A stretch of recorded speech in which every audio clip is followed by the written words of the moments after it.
नमस्कार, मैं एस्ट्रोलॉजर महक बजाज आपका बहुत बहुत स्वागत करती हूँ अपने यूट्यूब चैनल पर। आज हम बात करने वाले हैं बुध देवता जब कुंडली के पंचम भाव में आएंगे तो किस तरह के परिणाम यहाँ पर आपको मिलने वाले हैं। पहले हम बात करेंगे फिफ्थ हाउस की। कुंडली का जो फिफ्थ हाउस है ये क्या रिप्रेजेंट करता है, यहाँ से हम क्या क्या देख सकते हैं, ये घर जो है वो किन चीज़ों को डिनोट करता है। तो अब हम बात करेंगे फिफ्थ हाउस की। तो फिफ्थ हाउस जो है वो आपकी शिक्षा का है, बुद्धि का है, संतान का है। ये घर कॉम्पिटिशन्स का होता है। अगर आप किसी भी कॉम्पिटिशन में पार्ट लेते हैं तो कॉम्पिटिशन में आपको सक्सेस मिलेगी या नहीं है, ये हम कुंडली में फिफ्थ हाउस से देखते हैं। ये पूर्व जन्म का है, आत्माओं के साथ आपका संबंध। और ये जो घर है ये आपके लव अफेयर्स का भी होता है। और अब हम बात करेंगे बुध क्या है। बुध क्या है? बुद्धि का कारक है, बुध संतान का कारक है, बुध व्यापार का कारक है। बुध जो है वो स्किन का भी कारक होता है। और बहन बेटी बुआ मौसी ये रिश्ते हम बुध ग्रह से देखते हैं। जितनी भी ग्रीन चीज़ें होती हैं, हरी चीज़ों को भी हम बुध ग्रह से जोड़कर देख सकते हैं। अब हम फिफ्थ हाउस में बुध देवता की प्लेसमेंट की अगर बात करें तो फिफ्थ हाउस में सूर्य देवता की सिंह राशि आती है। काल पुरुष की कुंडली के अनुसार सूर्य देवता की सिंह राशि यहाँ पर आती है। तो सूर्य देवता का इस घर में प्रभाव होता है। तो बुध और सूर्य जब आपस में मिलेंगे तो यहाँ पर सूर्य जो है वो बुध को पूरी तरह से सपोर्ट करेगा, क्योंकि इनकी आपस में बहुत ही अच्छी मित्रता होती है। और बुध आदित्य यहाँ पर राजयोग भी बनता है सूर्य के साथ मिलने के बाद। और वहीं अगर हम दूसरी तरफ देखें तो यहाँ पर बृहस्पति का भी प्रभाव होता है, क्योंकि फिफ्थ हाउस के जो कारक ग्रह हैं वो बृहस्पति देवता है। क्योंकि बृहस्पति देवता का ये पक्का घर होता है। तो जब बुध और बृहस्पति मिलेंगे तो यहाँ पर बृहस्पति और बुध की आपस में शत्रुता होने की वजह से बृहस्पति देवता यहाँ पर नेगेटिव हो जाएंगे। तो बृहस्पति देवता के आपको यहाँ पर नेगेटिव रिजल्ट्स मिल सकते हैं। तो अब हम बात करेंगे यहाँ पर किन कंडीशंस में बुध आपको पॉजिटिव रिजल्ट्स देगा और किन कंडीशंस में आपको यहाँ पर बुध के नेगेटिव रिजल्ट्स मिलने वाले हैं। तो यदि हम बात करें पॉजिटिव रिजल्ट्स की, तो अगर कुंडली में चंद्रमा और बृहस्पति की स्थिति अच्छी है तो यहाँ पर बैठे हुए बुध देवता आपको हमेशा पॉजिटिव रिजल्ट्स देंगे।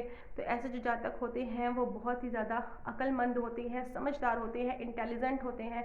इनके पास धन दौलत की कमी नहीं होती है, धन दौलत बहुत होता है। और इनकी जो मैरिड लाइफ है वो भी बहुत अच्छी होती है।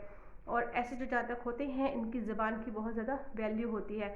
और जब भी ये कोई अचानक से कोई शब्द ऐसे लोग बोल देते हैं तो उनके जो बोले हुए जो बात है वो सच हो जाती है। तो जब ये किसी को सलाह देते हैं, कोई मशवरा देते हैं, तो इनकी जो सलाह है वो सामने वाले के लिए बहुत ही ज़्यादा फ़ायदेमंद होती है। और यहाँ पर बैठे हुए जब बुध देवता आपको पॉजिटिव होंगे तो ऐसे जो जातक होते हैं बहुत ज़्यादा इंटेलिजेंट होते हैं। और इनमें यह एक बात और देखी गई है कि यहाँ पर एक बात और कही गई है कि ऐसे जो जातक होते हैं अगर वो मेल हैं जिनके फिफ्थ हाउस में बुध देवता है तो उनके अंदर फीमेल जैसी क्वालिटीज़ होंगी। और अगर वो फीमेल हैं तो उनके अंदर मेल जैसी क्वालिटीज़ होंगी। जैसे कि कोई फीमेल है तो वो अपने परिवार का लड़का बनकर वो सभी काम करेंगी जो एक लड़के को करना चाहिए और अपने परिवार वालों को सपोर्ट करती हैं। और अब हम बात करेंगे बुध देवता यहाँ पर किन कंडीशंस में नेगेटिव हो जाएंगे। तो यहाँ पर अगर बुध के साथ राहु आ जाता है या राहु का दृष्टि संबंध बन जाता है और साथ में अगर कुंडली में चंद्रमा और बृहस्पति की स्थिति भी खराब है यहाँ पर, तो यहाँ पर बैठे हुए बुध देवता आपको नेगेटिव रिजल्ट्स देंगे। और अगर आपके अंदर पेशेंस की कमी है, आप अपने बड़े बुजुर्गों का अनादर करते हैं, आप अपने पुराने रीति रिवाजों को नहीं मानते हैं, उनको छोड़ देते हैं, तो यहाँ पर बृहस्पति देवता भी नेगेटिव हो जाएंगे और आपके ऊपर यहाँ पर पितृ ऋण भी बना देते हैं। तो बृहस्पति यहाँ पर अब बुध देवता नेगेटिव होंगे तो जातक जो होगा उसके ऊपर एलिगेशन लग जाते हैं और जातक सरकारी मामलों में फंस जाता है। जातक की जो बुद्धि है वो सही समय पर काम नहीं करती और जातक के अंदर वाणी दोष भी होता है, जातक की ज़ुबान भी खराब होती है। और अब यहाँ पर ज़ुबान खराब होगी तो जब वो कोई भी शब्द जो अपने ही लोगों के लिए जब वो बुरे शब्दों का प्रयोग करेंगे तो वो बातें जब सच हो जाती हैं तो इस तरह से ये अपने ही लोगों के लिए ऐसे लोग प्रॉब्लम क्रिएट कर देते हैं, उनको परेशानी में डाल देते हैं।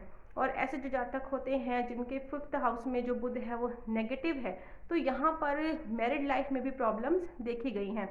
अब हम बात करेंगे यहाँ पर बुध देवता की दृष्टि की। तो बुध देवता की एक ही दृष्टि होती है, सप्तम दृष्टि। तो बुध देवता अगर फिफ्थ हाउस में होंगे तो उनकी सप्तम दृष्टि जो है वो पड़ेगी 11th हाउस में। तो बुध यहाँ पर अगर पॉजिटिव है तो जातक अपनी बुद्धि से, अपनी वाणी से बहुत धन कमाते हैं, क्योंकि 11th हाउस जो है वो आपकी इनकम का है, आपकी गेन का है और अपनी इच्छाओं की पूर्ति भी करते हैं, क्योंकि 11th हाउस इच्छा पूर्ति का भी होता है। और अगर यहाँ पर बुध नेगेटिव है तो ऐसे जो जातक होते हैं अपनी वाणी से ही अपने लिए प्रॉब्लम खुद ही क्रिएट कर लेते हैं। और अब हम बात करेंगे यहाँ पर आपको किस तरह के उपाय करने चाहिए, यहाँ पर आपको कौन से परहेज करने चाहिए। तो अब हम प्रिकॉशंस और रेमेडीज़ की बात करेंगे। तो यहाँ पर ये बताया गया है कि अगर आपके लाइफ में, मैरिड लाइफ में प्रॉब्लम्स आ रही हैं, तो यहाँ पर अब आपको गायों की सेवा करनी है। गाय की आप सेवा करें, गाय को आप चारा खिला सकते हैं, गाय को आप रोटी खिलाइए अगर आपको मैरिड लाइफ में प्रॉब्लम आ रही है। और अगर यहाँ पर अब आपको फाइनेंशियल प्रॉब्लम आ रही है तो आपने क्या करना है, एक तांबे का गोल सिक्का लेना है, उस जो जिसके अंदर होल होता है, बीच में होल वाला सिक्का लेना है। उसको आप सफ़ेद धागे में या फिर चांदी की चेन में डालकर आप अपने गले में पहन सकते हैं।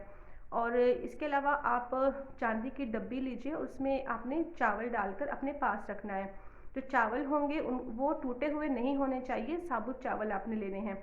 और यहाँ पर एक बात और बताई गई है कि ऐसे जो जातक होते हैं इनके लिए गौमुखी मकान बहुत ही शुभ बताया गया है। गौमुखी का मतलब है जिनका जो फ्रंट है वो छोटा हो, मतलब तंग हो, और पीछे से जो मकान है वो खुला हो।